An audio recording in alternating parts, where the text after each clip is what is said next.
concentration of activity on a few firms. Do you think that necessarily means scaling up in terms of size of funds under management? Is that, or can there be other criteria based on which you can get? I mean, I think that you can sort of see different answers in different spaces. Clearly, if you look at the U.S. buyout industry, there you'd say it's sort of gone to scale.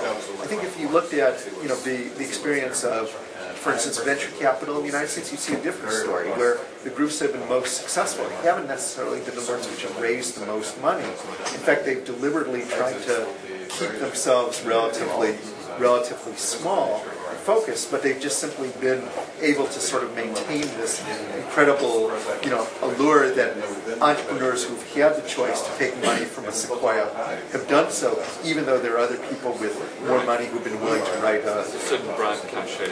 Yeah, exactly. So I don't think that it necessarily translates into let's get giant. And in fact, I think you can even make a case that in some instances, getting big can be an enemy of returns.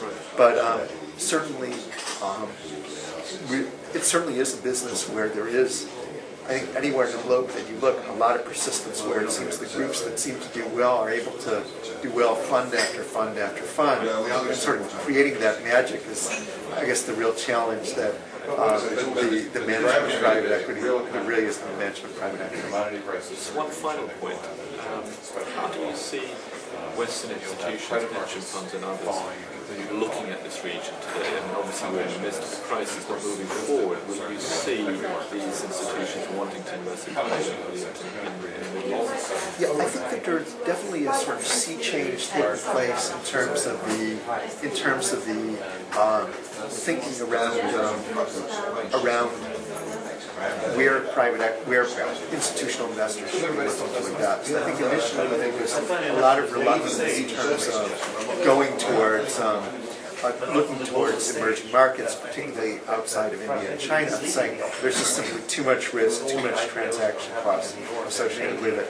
I think there's been increased awareness, first of all, of the fact that, looking forward in terms of GDP growth, there's just going to be quite substantial disparity between, U.S., Western Europe, and many of the emerging economies, and that, in a way, there's a lot of benefits to having the wind behind their sails. But the second thing is also that the caliber of management is really changing in terms of private equity groups here, and I think we point to a number of examples of groups here where they're either being run by alumni of Western institutions or basically where they're just simply become very seasoned, successful groups in their own right. And there are groups that certainly can go and present to the most demanding of a Western investors and make a very credible case for what it is that they're doing. In fact, I was just going to actually make a great point, because I was going to ask you whether or not these institutions would be compared to the local firms versus Western firms like the Carlyles or the KKRs who are coming into town as well. Well, I think that, I certainly think that for a lot of institutional investors, there is increased appetite for going with local groups. That I think, while there's certainly many virtues of the mega funds, I think there's also been, I think some of the limitations of scale have been really highlighted by the last couple of years.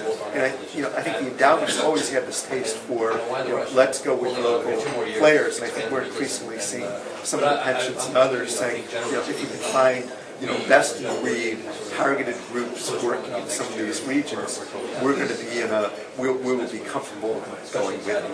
I don't, as I think you alluded to, a lot of people are still hamstrung by liquidity issues, so I don't think in the next 6 months or 9 months there's going to be this big flood of Western money in these funds. But I think looking forward 2 or 3 years as these issues work their way through the system, I think we're going to see real appetite for a lot of these kind of investments and funds. Oh, it's terrific. I enjoyed having a chance to talk. Thank you. So we now are sort of Thanks, guys. Thank you. Hopefully the technology